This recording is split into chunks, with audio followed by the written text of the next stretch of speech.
ವಿದ್ಯುತ್ ಟ್ರಾನ್ಸ್ಫಾರ್ಮರ್ ಹತ್ತಿದ ವೇಳೆ ವಿದ್ಯುತ್ ಶಾಕ್ ಹೊಡೆದು 38 ವರ್ಷದ ವ್ಯಕ್ತಿಯೊಬ್ಬರು ಮೃತಪಟ್ಟ ಘಟನೆ ಬಂಟ್ವಾಳದ ಕರಿಯಂಗಳ ಗ್ರಾಮದ ತಂತ್ರಿಬೇಟು ಎಂಬಲ್ಲಿ ನಡೆದಿದೆ.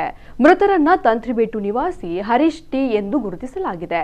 ಅವಿವಾಹಿತರಾಗಿದ್ದ ಇವರು ಎಲೆಕ್ಟ್ರಿಷಿಯನ್ ವೃತ್ತಿಯಲ್ಲಿ ಇದ್ದರು. ಊಟ ಮಾಡಿ ಮನೆಯಲ್ಲಿ ಮಲಗಿದ್ದ ಹರೀಶ್ ಬೆಳಿಗ್ಗೆ ಕುಟುಂಬಸ್ಥರು ಎದ್ದು ನೋಡಿದಾಗ ಮನೆಯಲ್ಲಿ ಇರಲಿಲ್ಲ. ಟ್ರಾನ್ಸ್ಫಾರ್ಮರ್ ಬಳಿ ಸದ್ದು ಕೇಳಿ ವಿದ್ಯುತ್ ಸಮಸ್ಯೆ ಉಂಟಾದ ಹಿನ್ನೆಲೆಯಲ್ಲಿ ಸ್ಥಳಕ್ಕೆ ತೆರಳಿ ಪರಿಶೀಲಿಸಿದಾಗ ಹರೀಶ್ ಅವರ ಮೋಟಾರ್ ಸೈಕಲ್ ಕಂಡು ಬಂದಿದ್ದು ಟ್ರಾನ್ಸ್ಫಾರ್ಮರ್ ಬಳಿ ಅವರು ಬಿದ್ದಿರುವುದಾಗಿ ಪುರುಷೋತ್ತಮ ಎಂಬುವವರು ಕುಟುಂಬಸ್ಥರಿಗೆ ತಿಳಿಸಿದ್ದಾರೆ. ಕುಟುಂಬಸ್ಥರು ಸ್ಥಳಕ್ಕೆ ಧಾವಿಸಿ ಪರಿಶೀಲಿಸಿದಾಗ ಹರೀಶ್ ಮೃತಪಟ್ಟಿರುವುದು ಗೊತ್ತಾಗಿದೆ. ಮೃತರ ಸಹೋದರ ದಿನೇಶ್ ನೀಡಿದ ದೂರಿನ ಆಧಾರದಲ್ಲಿ ಪೊಲೀಸರು ಪ್ರಕರಣ ದಾಖಲಿಸಿಕೊಂಡು ತನಿಖೆ ಮುಂದುವರೆಸಿದ್ದಾರೆ.